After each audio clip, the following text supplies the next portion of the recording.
I'm going to do a little quick update on this machine. So right now you'll see the processor's upside down, but no, it's not. I'm using this processor as kind of a makeshift heatsink right now. I don't like running my DX2s without any kind of active cooling, or even passive cooling would be nice. Just because it's, you know, it stresses them out. It's just not good practice. So I took my dead DX2 and I placed it upside down on the chip, but it's not going to stay that way. I just got in the mail a brand new in package Evercool heatsink and fan. Now, unlike, you know, ZIF socketed processors and modern PGA and all that, these old 486s with the old-fashioned shove it in and pray sockets, these don't have any fixing points for a heatsink. So the heatsink actually clips onto the processor directly. I need to get some heatsink grease though. I'll get some fresh stuff. I'm not going to reuse the old stuff. Okay, we just need to apply a bit of grease onto this. These particular types of heatsink do not clamp on all that tightly. So you want to use a little bit more than you would normally use, I think. And I don't think it'll be enough to squeeze out and make a mess. But that should be okay. This particular fan heatsink combo is probably several years old. And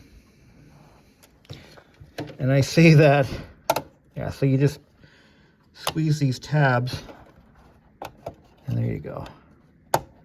Yeah, there's not a lot of clamping force. Not like a modern heatsink and fan combo. Yeah, these are pretty weak. Just take the power connector from, we'll just take the one from the CD-ROM drive and we'll clip onto that. There's a little bypass pigtail. This is how it used to be done way back in the 90s.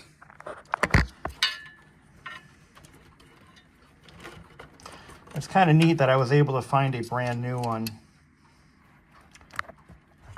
And then what we're going to do is I'm going to dress this up a little bit. We'll get some fresh zip ties. Make it look pretty again. Let me go get some zip ties.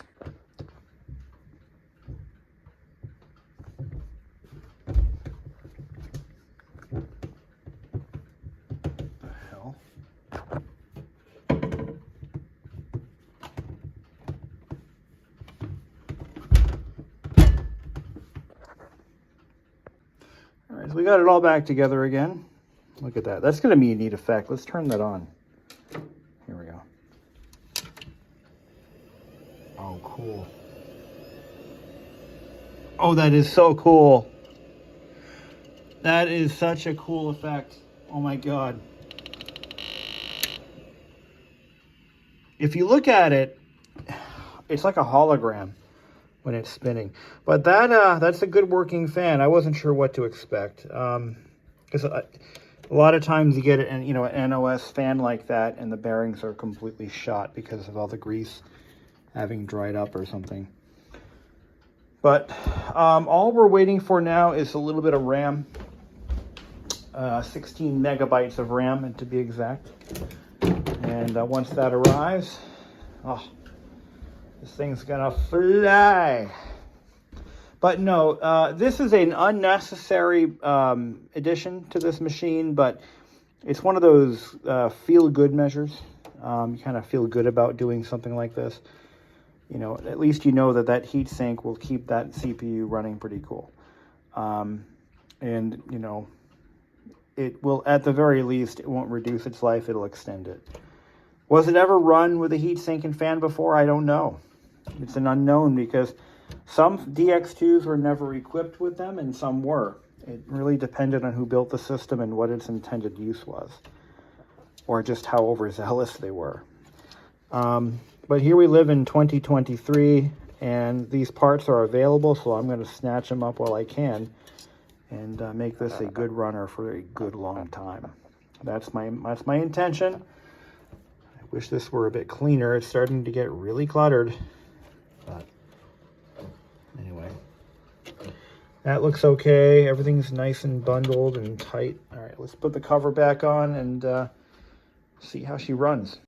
For anyone wondering why I didn't use silver or any, the modern heatsink greases or thermal pastes, it's because this is what they used. Back in '94, this is all we had. There are also thermal transfer, like self-adhesive thermal transfer pads that were also pretty common. But for the most part, it was silicone. That is what we used. Silicone cooler paste. It wasn't until processors started reaching boiling temperatures that you had to use anything more than that. And when you started getting into modern gaming PCs, that's when things kind of diverged away from the old-fashioned materials. But that's what we used back in the day. And it was not expensive. It was very inexpensive. So, all right. This is his new thing. For 4 days, he's been playing with this toy. He likes to hear it bounce on the floor, I think.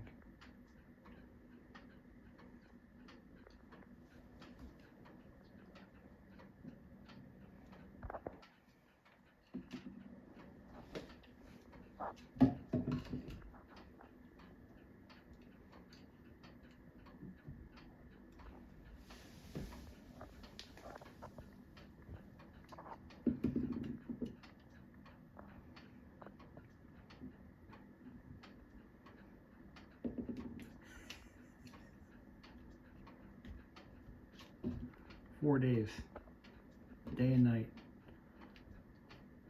All you hear is that."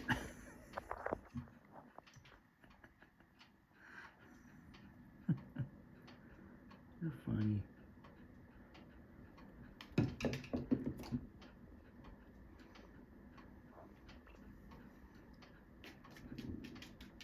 The simplest things. Ooh, you got it.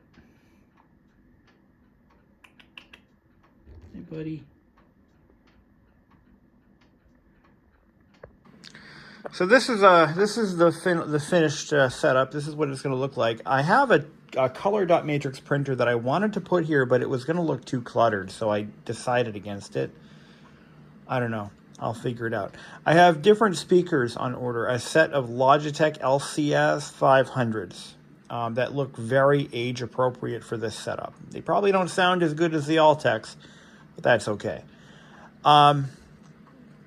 So the fan is almost completely silent, and that reminds me of something. If you grew up in the 90s, 2000s, mostly 90s, it was very common for white box PC builders to put in the cheapest possible fans money could buy. Now, the one that I bought for this computer was what was available. But back in the day, you had choices. You could go with ball bearing or sleeve.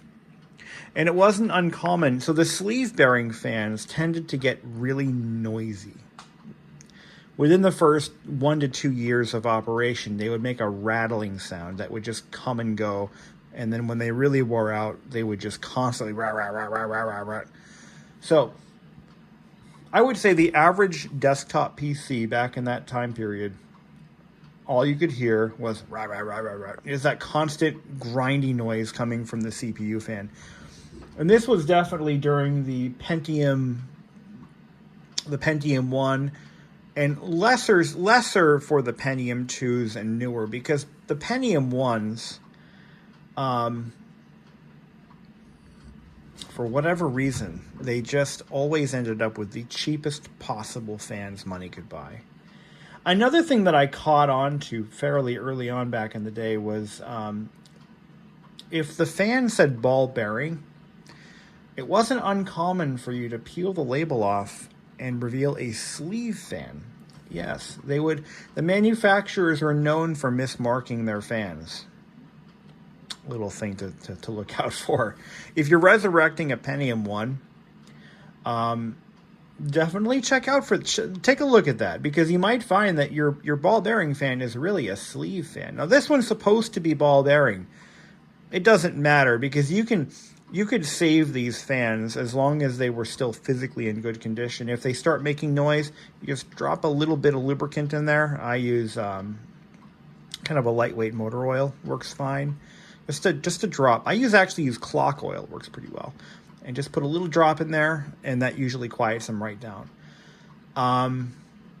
Yeah, so these cheap fans were just ubiquitous. You'd go to somebody's house, or you'd go to a school, a workplace setting, and all you could hear was the rattling drone of bad CPU fans. It wasn't until some of the manufacturers started, well, some of the better manufacturers like Thermaltake, for example, they were using better quality fans in their products. But I found that the Intel fan, so on an Intel processor, you could order the chip with an Intel heatsink and fan combo. And those were the best ones.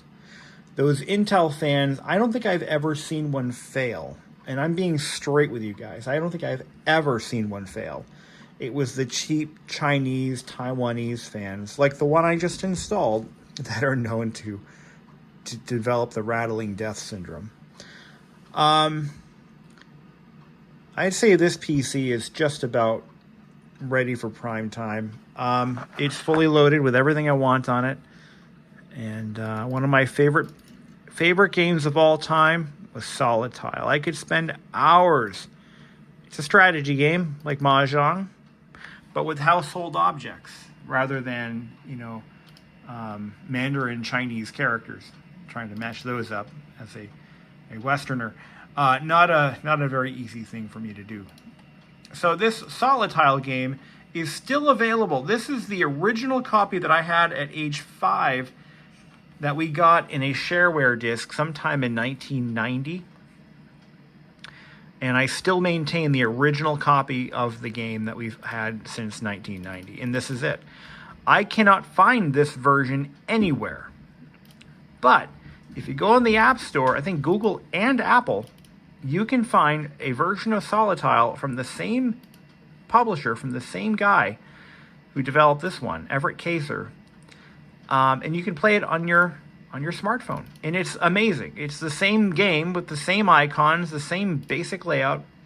Now, there's a version of this game, I think it's Solitaire 3.0, and that's the one that I can seem to find easily. And I don't like Solitaire 3.0 because it has music and better graphics. This is the one. This is the OG. This is the one you want. I don't know where to get it other than the fact that I've got it. But it is just, you can blow through hours with this game. It's so cool. You just kind of spin your wheels. It's like a fidget spinner to me. And it runs right in DOS. There is not a platform that game will not run on, or that there isn't a version for. Things are going to bump the RAM up to 32 megabytes. That's a lot of RAM for a 1990s PC. I mean, especially the early half of the 90s. All right, so now that we've got the CPU cooler installed, let's take the sound card out. And we're gonna put the RAM in. Ram-a-lam-a ding-dong. I think what I'm gonna do is also run a memory analysis program, it's a testing utility that will thoroughly test every single bit and byte of that RAM. This is the sound card to CD-ROM drive cable. These are kind of a lost art in modern machines. They don't exist anymore. Kind of like Santa Claus. Sorry, kids. But modern PCs generally don't use those. But back in the day, it was actually kind of a big deal to be able to play CDs on your PC. It really was. Like, you didn't have MP3s back then, right? So how do you listen to music while you're, writing your dissertation or doing your homework or whatever, or just doing, basic computer work? Well, you pop in your favorite CD in the CD-ROM drive, and you would enjoy music that way. Yes, there was a time when MP3s, even though they existed, they weren't ubiquitous. They weren't used. Didn't really happen for most people. So I went with the same vendor, Memory Masters. And as far as I know, these are just recycled and tested RAM modules that are packaged up in matched sets. Like, these should all be the same brand. These are Hitachi chips. The other set is it Samsung? Hynix. So these are Hitachis. And we're going to put the matching, it doesn't matter with EDO RAM or fast, I think this is fast page. Is this fast page or EDO? Let's see. 60 nanoseconds, parity, sim. Yeah. And these are all 60. Oh yeah, you can tell the chip speed. There's always a number. It should be hidden in the code here somewhere. A013 92396YY. Yeah, it's probably coded in differently. On the Hynix chips, there's a -60 on there. So, so the memory speed back then wasn't like, what was I saying? They're, like, for example, when you buy memory today, the bus speed is pretty much what or the speed in which the RAM is. Is it the bus speed? Shit, I forget. I haven't bought memory, by the way, in 10 years. I haven't had to buy memory in 10 years, so I forget what the nomenclature is. I'm sorry. I suck. But back in the day, the memory speed was written as nanoseconds. It was either 80 nanoseconds, 60, 50, whatever. The lower the number, the better. But in a modern world, like ultra DMAs, but in the modern world, memory speed is, I can't believe I forgot that. I'm going to have to claim ignorance on that. It's one of those bits of information that I haven't needed to worry about in a very long time. But so, for example, in the early 2000s, you had PC 133, PC 100, PC 66. So the memory speed was identified by the bus speed that the RAM would run at. So if you had a 133 megahertz bus, you would buy PC 133. And I think that did carry over into what am I saying? Into God, I completely drew a blank. Yeah, you know what I'm saying? You know what I'm saying. Okay, if you've built a PC in the past 20 years, you'll know what I'm saying. But I don't build PCs anymore. I haven't done that in a very, very long time. Let's see if she posts. That is actually the one thing that I was kind of worried about. And will it post? Okay. Now this board can theoretically take, I believe, up to 128 megabytes. But that's using high capacity modules. That's and in 1994, that was completely unheard of, or 91 when this board was made. Here we go. Will she post? Yep. We're posting. We're posting. What do we get? Should be 32 megs. Ah, we're going. We're going for it. Yep. 32 megs. Yep. CMOS memory, the battery, yep, this, okay. Yep. Size mismatch. It's because we just bumped it. So we just need to acknowledge that, hit OK, and life is good. So this PC is done as of this very moment. All the RAM is installed. We got 32 megs. That is all she's going to get. We've got This cable came in a few days ago.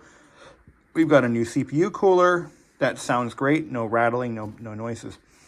Little word to the wise. If you have one of these old CPU coolers, I bought mine new old stock. But if you've got one and you can't find a fan that fits it, I think these are easily found. I think that's like a 40 millimeter. I'm not sure exactly. But if you would rather just not spend money on a fan, you can peel the label off the back of the fan and put a drop of oil. Just a tiny drop of oil is all it takes. I've had to do that on a lot of these over the years, and they work just fine. Also, be aware that some of these will clearly say ball bearing, but they're not. They're sleeve fans. A lot of manufacturers were doing this. They were getting away with it too. I've actually opened up my fair share of ball bearing fans only to find a sleeve fan motor in there. So reality may be deceptive. It just hit me. What I meant to say was DDR, DDR2, DDR3, DDR4, 5, 6, double data rate. And then followed by a speed, 1066, 27, blah, blah, blah, blah, blah, blah. That's what I was trying to come up with, and I'm like, my mind just drew a blank, because if you don't use certain bits of your brain for a long time, you just kind of goes away, to be filled with more useless information that will become obsolete in another 4 years, 5 years. I'm going to clean this. There's some spots on the case from the monitor. I'm going to clean the bottom of the monitor feet with alcohol, clean the case, put it back together. I'm being really nitpicky on this build, but it is kind of the centerpiece of my collection right now. So, okay, so let's do it. This is Microscope version 9.0. And I was issued this disc from one of my first tech jobs. Well, my first tech job, actually. Not one. It was my first real job, actually. And we would run this on PCs that came in for repair, just to test them out. And this is going to examine the memory bit by bit, byte by byte, and make sure that it's 100% healthy. If it's not, then we'll proceed from there. So let's go ahead and tell BIOS that yes, indeed, we did actually add more RAM. So let's do that now.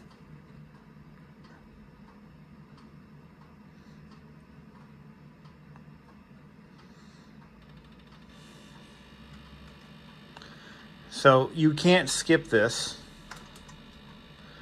on this board, on this particular version of the BIOS software. It cannot be skipped. Now, because we have a drive overlay, we cannot use this to test the hard drive. So it may not see the hard drive correctly. Oh wait, no, it will, but it will probably allow it to do a destructive test. So let's do 0 for base memory. So we'll do a 640K. Oops. Whatever, 630. Let's do one pass. I don't need to do a base memory test, so let's support that. Press 0, or 1, sorry. Oh, you can't see any of that, because it's so this display, or this video card, is in black and white mode right now, so. Yeah.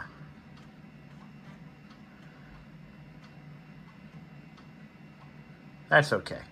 All right, I gotta go. Amelia's home. I'll let you guys know in the end how it turned out. Okay, I'm not gonna run this for all 256 passes. I think I'm satisfied with what I'm seeing.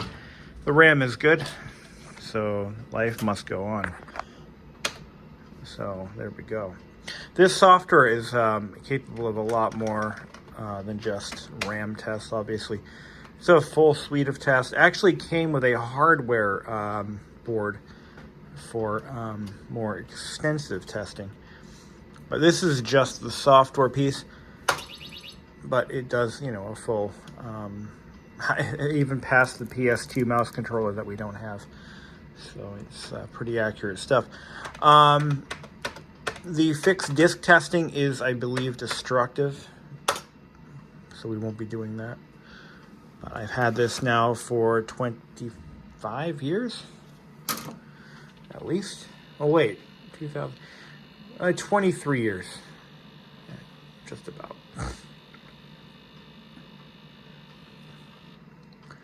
I'm gonna see if I can skip the memory test. You know what?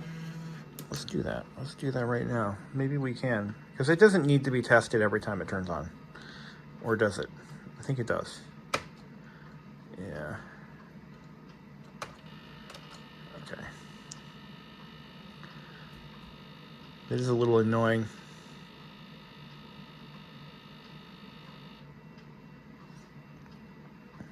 All right. Let's see. Yeah. Yeah. Yeah. Yeah, okay. Yeah, I don't think you can.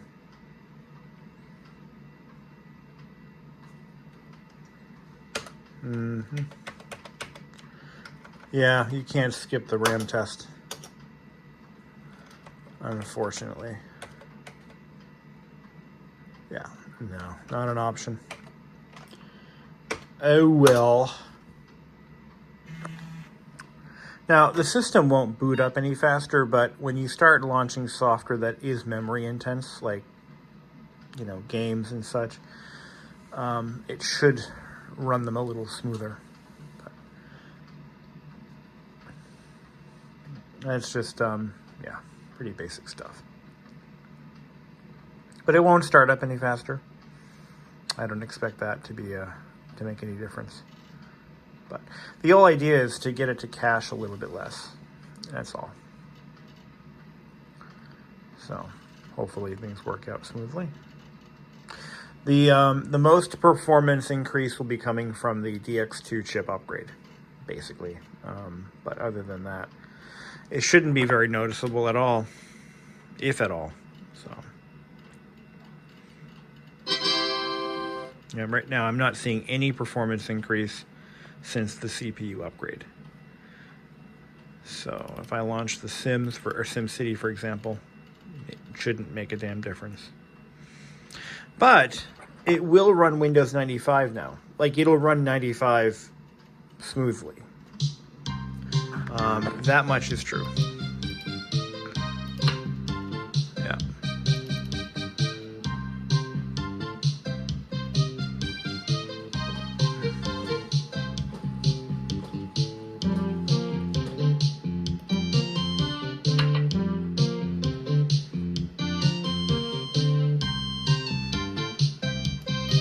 Yeah.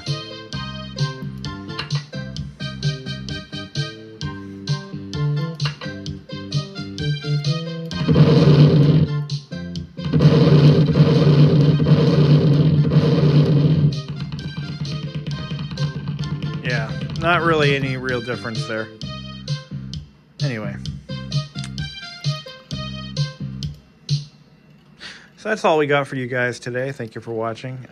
That's just a little final pick-me-up in this machine, and that's it. We're done. The project's done.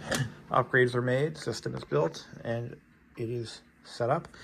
I have nothing more to show you guys on this machine. I appreciate all your viewership, and this has been exciting. Be sure to tip your valets. I am still working on a way to set up that dot matrix printer on this desk somehow in a way that makes sense, but I don't know if I'm going to be able to do it. I'm actually currently looking for one of the older style, early 90s type computer desks, which has the hutch and everything. I think that would be a nice upgrade. Actually, it would be a downgrade from this, but it would be appropriate. So, all right, there you go. Happy holidays.